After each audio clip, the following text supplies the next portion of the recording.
ini kami sedang berada di kawasan parlemen, khususnya di Gedung Nusantara. Emang kita mau ngapain sih, Cil? Jadi, kita kali ini akan ngebahas tentang filosofi-filosofi bangunan yang ada di kawasan Gedung Parlemen. Oh gitu ya, emang ada apa aja sih, Cil, di kawasan gedung DPR MPR ini? Nah, penasaran kan? Yuk kita simak bareng-bareng. Jadi, gedung DPR dan MPR ini terbagi menjadi 6 bagian. Bagian-bagian itu disebut Nusantara. Ada Nusantara, Nusantara 1, Nusantara 2, Nusantara 3, Nusantara 4, dan Nusantara 5. Dari beberapa Nusantara, terdapat tempat dan ruangan khusus berdasarkan fungsinya yang berbeda-beda. Contohnya di Nusantara, terdapat sebuah museum DPR yang dapat dikunjungi oleh masyarakat untuk mengetahui sejarah-sejarah dan perkembangannya sampai sekarang. Di Nusantara 4 terdapat sebuah stasiun TV DPR atau biasa disebut TV Parlemen. TV Parlemen ini berisi tentang kegiatan-kegiatan para anggota DPR maupun di luar DPR dan berita-berita terhangat soal politik. Oh iya, sampai lupa. Di kawasan parlemen ini terdapat satu ikon yang dikenal masyarakat luas karena bentuknya yang unik, yaitu Gedung Nusantara atau biasa disebut dengan Gedung Kura-Kura. Yuk langsung saja kita tanya ke narasumber kita. Halo pemirsa, sekarang saya sudah bersama dengan narasumber kita, yaitu Bapak Agra selaku Humas. Jadi Pak, saya ingin mengetahui lebih dalam tentang gedung yang sangat ikonik di kawasan DPR MPR ini, yaitu Gedung Nusantara atau biasa disebut dengan Gedung Kura-Kura. Pertanyaan awal akan ditanyakan oleh rekan saya, yaitu rekan Cila. Nah, di sini Pak, kita juga mempunyai beberapa pertanyaan. Yang pertama, bagaimana awal cerita bisa terbangunnya gedung ini? Dan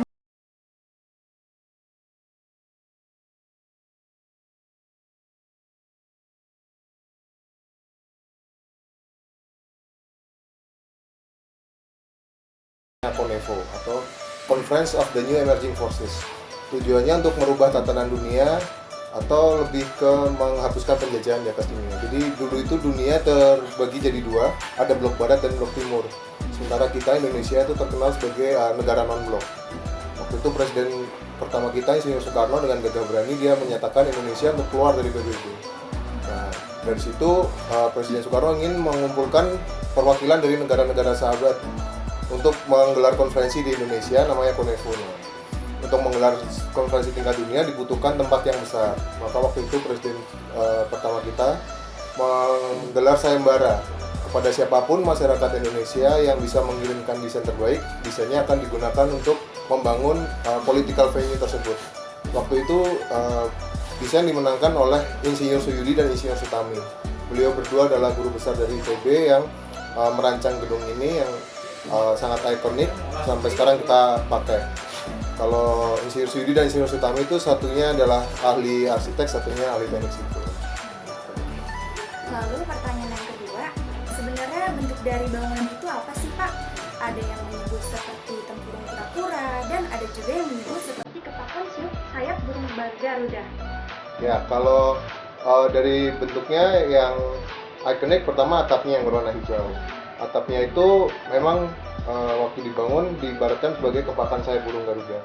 Filosofinya adalah harapannya dulu setelah merdeka itu Indonesia udah siap terbang tinggi ke kancah internasional. Sementara yang menopang atapnya itu ada dua busur beton yang menjulang di tengah yang berwarna abu-abu. Itu diibaratkan sebagai cengkraman cakar burung Garuda yang memiliki filosofi walaupun nanti Indonesia udah terbang tinggi ke kancah internasional tapi tetap tidak lupa jati dirinya sebagai warga negara Indonesia dan tetap cinta tanah air. Nah, pertanyaan terakhir nih untuk Bapak. Dari Bapak sendiri, apakah ada pesan atau motivasi kepada jiwa muda yang masih ragu untuk terjun ke dalam dunia politik? Oke, untuk jiwa muda yang saat ini masih ragu ke dunia politik, sebenarnya ilmu politik itu tidak sekotor atau sejahat yang dipikirkan masyarakat ya. Jadi politik itu sebenarnya adalah seni mencapai tujuan. Melalui politiklah kita di Indonesia ini bisa menentukan siapa pemimpin bangsa ini dan juga bagaimana kebijakan-kebijakan di negara ini dibentuk. Kalau misalnya para jiwa muda ragu untuk politik, nanti tidak akan ada generasi-generasi penerus yang menentukan kebijakan di sini. Jadi dibutuhkan peran dari seluruh masyarakat Indonesia, walaupun tidak berperan aktif sebagai para pemimpin bangsa, tapi masyarakat muda pun mereka memiliki peran untuk menggunakan hak pilihnya supaya bisa ada generasi-generasi yang memimpin bangsa ini dan mengambil arah kebijakan di Indonesia. Jadi jangan ragu, gunakan hak pilihmu atau gunakan kesempatanmu, raih cita-citamu setinggi mungkin. Dan nanti kamu biasanya setelah orang terjun di salah satu dunia miglootnya, dia akan punya panggilan untuk memberikan kontribusi lebih pada negara ini untuk mengambil arah kebijakan. Nah dari situ baru kalian akan mulai tertarik dan mengenal dunia politik. Baiklah, terima kasih Pak atas waktunya. sama-sama. Semoga semua jawaban Bapak tadi Bisa menambah wawasan kita semua. Ya, sukses terus Pak. Terima kasih. Terima kasih. Pak. Ya. Nah, sekarang sudah pada tahu kan sejarah terbentuknya Gedung Nusantara itu bagaimana? Jadi jangan bingung lagi ya guys. Sekarang kami ingin membahas tentang batu unik yang berada di halaman samping gedung DPR MPR. Dengan bentuknya yang unik, karya Bud Mokhtar tersebut menjadi salah satu point of view ketika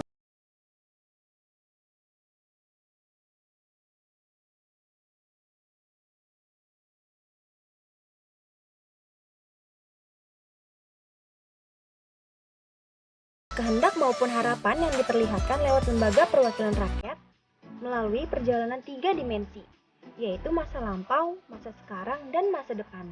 Walaupun begitu, ketiga batu tersebut bakal terjalin erat loh, dikarenakan tugu batu tersebut terdiri dari sebuah konstruksi rangka besi yang dilapisi oleh perunggu.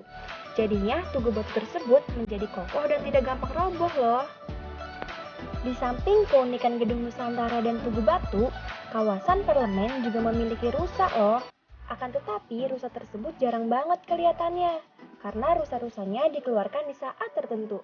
Dan bukan hanya rusa, tetapi di sini juga memiliki hutan kota yang mengelilingi kantin jantung sehat, sehingga kita bisa duduk di balai dengan udara yang sejuk. Nah, itu dia beberapa filosofi-filosofi bangunan yang ada di kawasan gedung parlemen. Gimana guys, tertarik nggak untuk berkunjung ke Museum DPR MPR ini, memberi makan rusa, dan berteduh di bawah hutan kota? Kalau kalian tertarik untuk berkunjung ke sini, kalian juga jangan lupa untuk menjaga kebersihan lingkungan ya. Bener banget tuh guys, walaupun ada petugas kebersihan, kita juga harus menjaga dan melestarikan lingkungan kita. Semoga apa yang kita sampaikan kali ini bermanfaat untuk kalian semua. Saya Cila Dan saya Sherly. pamit undur diri dari hadapan Anda. Terima kasih dan sampai jumpa.